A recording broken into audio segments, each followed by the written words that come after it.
feel like you have good grasp on the subject. Remember to stop if you come to a dead end with any search. If you are not, you haven't found anything in this source, after 15 minutes, go back and look at your search terms or move on to an alternative source. So don't get bogged down. Is this information correct? Evaluating your research results, this is important. It is likely that whilst to a following leads, you will also check the information, but you do need to evaluate the information, look at the publication data, the secondary sources. If it has been published a few years ago, but make sure there have been no further developments since, by using what you know to search for cases on databases. Make sure any secondary sources are from a good source, textbooks or fine articles, and referred journals are fine. But if you do wish to use information from a general internet source, they need to make sure that this is accurate. If in doubt, don't rely on it.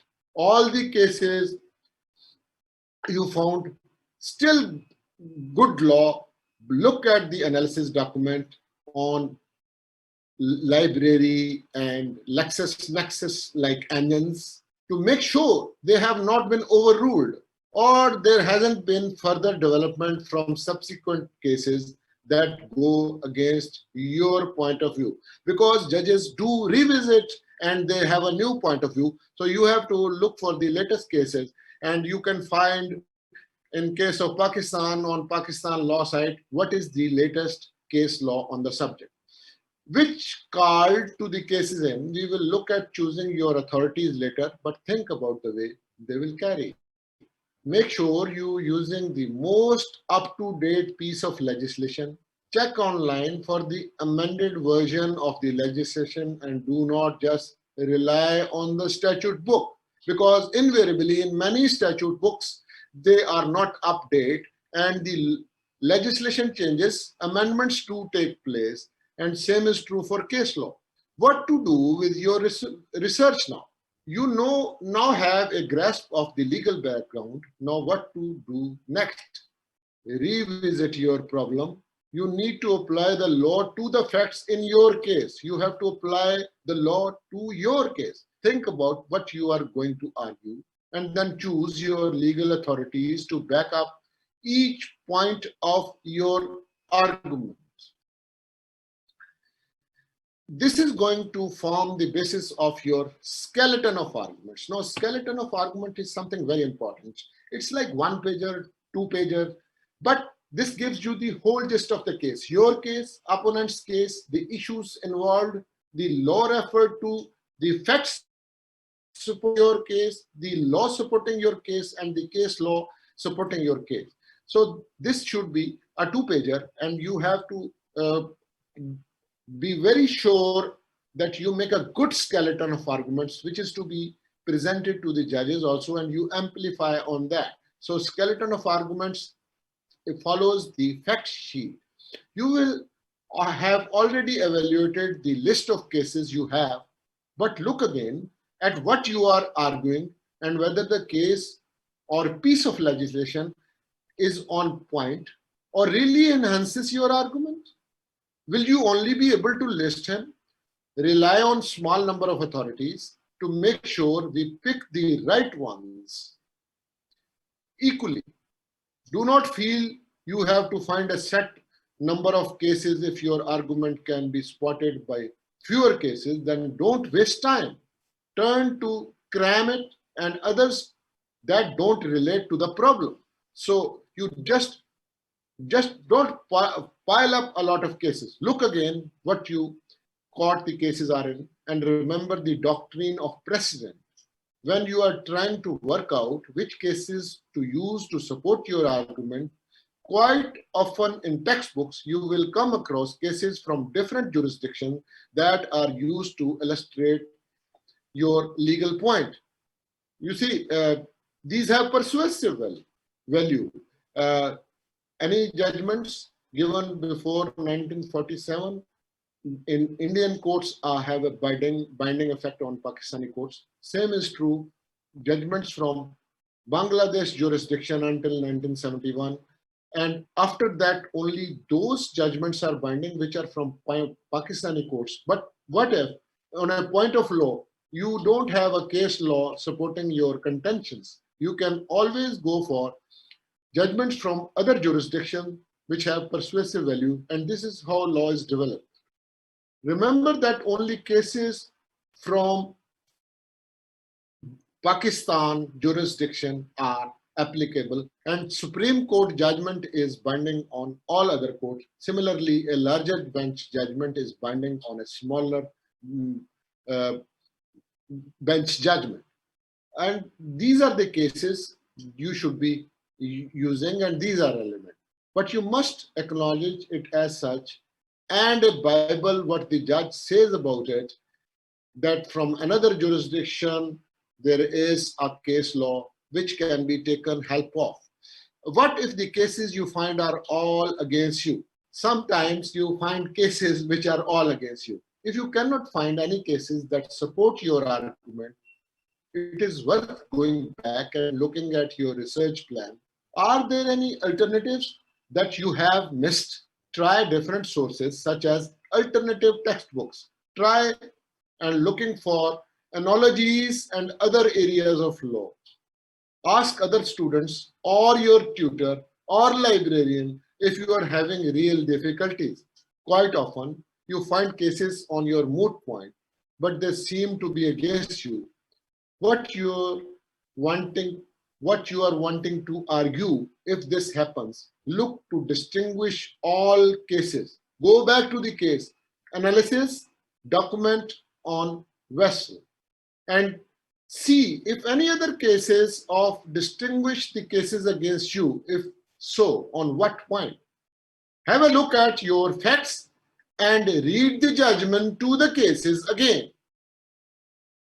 You carefully can look at it, and can you argue a material difference? Yes.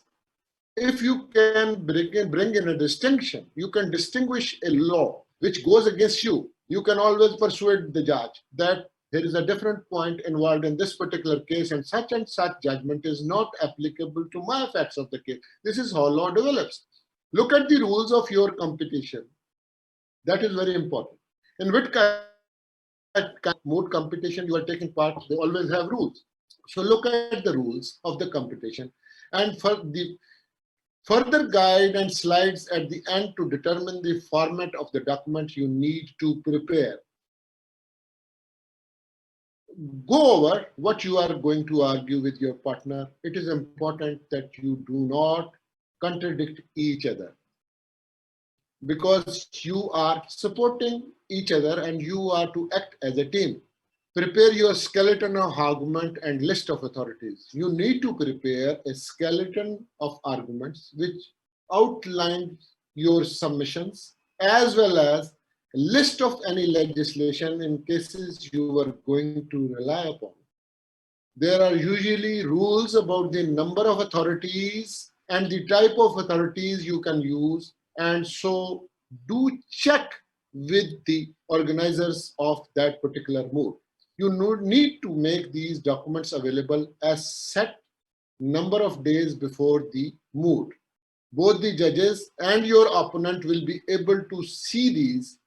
You will be able to see your opponent's documents, of course. Read your opponent's submissions. You need to prepare a court bundle. This is a copy of all the legislation in cases you are going to rely upon to give to the judge on the day of the moot. Now you turn on the day with all this. Remember to read your opponent's submissions, any cases and legislations. Turn up to the right place on time and complete. You should look up for the details where this moot is going to be held. Some common mistakes when researching and preparing of your moot are listed on this slide. These are common mistakes. Firstly, not reading your problem properly and making a mistake about facts. Timeline or the point you have to argue. Second, it is also a good idea to know what your partner is going to argue as well. If it is a fact, it is there in black and white, and you cannot argue against it. If you can try know your argument back to front, the judge may ask a question that covers point you were coming to later. So you have to respond to the judge first of all. Stop and respond to the judge first, and then you cannot say that I'll be coming to this later on. This is always a bad thing. So you have to answer to the judge's query and then restart your arguments, but first you have to answer it. This way you can jump around and it looks less like you are reading from a script. So this, it shouldn't be like a paper reading. You should be arguing. You can take help from your skeleton. You can take help from your fact sheet. You can take help from the law and the case law, but there should be no paper amendment. Remember that, do you read what your opponent is arguing? And you have to realize that we, the cases, are using to back up their arguments. You may not have a right of reply. Sometimes there is a right of rebuttal in a moot court competition. Sometimes it is not. Or be able to counter it with your arguments. But you will at least know what the case is about in one of the judge's mind. Bring it up. Prepare a clearly laid out court bundle. You do not wish to wait to any of your trying to get the judge to the right point in the bundle. And so tops are also a good idea. Try to be aware of the time and allow for the judges to interrupt and ask questions. Try to remember there should be a balance between the principles and law and apply it to the facts in your case. You have to apply the facts to your case. Sometimes you have good facts and there are some bad facts. You have to live with the bad facts as well. Don't spend all your time talking about the two cases that support your point and no time discussing how they are relevant in this instance. Thank you very much. This is what I wanted to say in the broad sense, that how to prepare for a moot and how to get about it. You may ask me any questions you feel like, but in a court of law, when you prepare pleadings, and this is a little bit different in a moot court setting.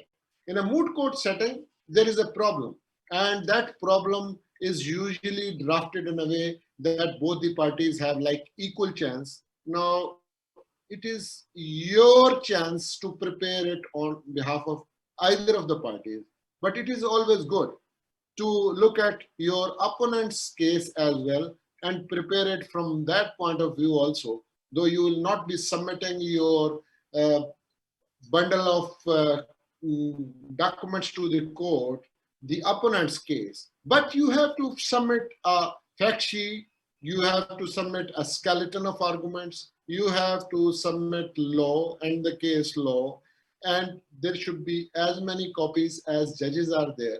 Flag them, and you should be ready to reply to this, but you should be ready for the reply to the opponent's case as well. And you should have in your mind what kind of points they may take up. You should be prepared with that so that you can effectively persuade the judges. This is what is called art of persuasion.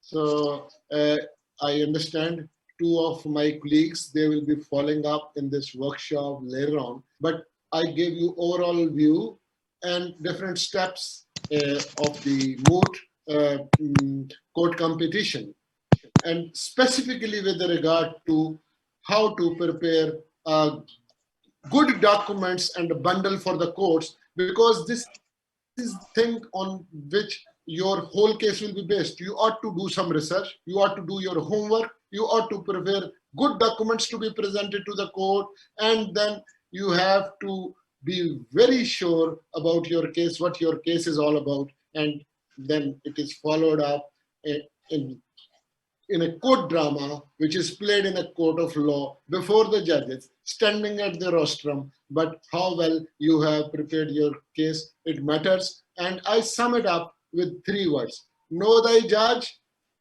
know thy facts, and know thy law. This is a general rule. From the first point, what does it mean to know thy judge?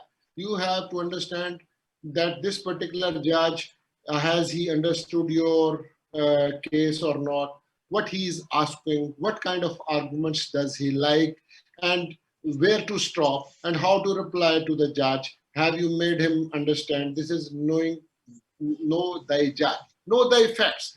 Facts have to be very well rehearsed. You have to marshal your facts. And when you marshal your facts and you put them in black and white, judge asks you one question and you reply to that it is available on such and such page, such and such line. You go to the relevant portion and raise a query raised by the judge is well answered. Judge is on your side, and the law always follows it. Of course, you have to know the law on the subject and the case law also, but that is the last thing. Thank you very much.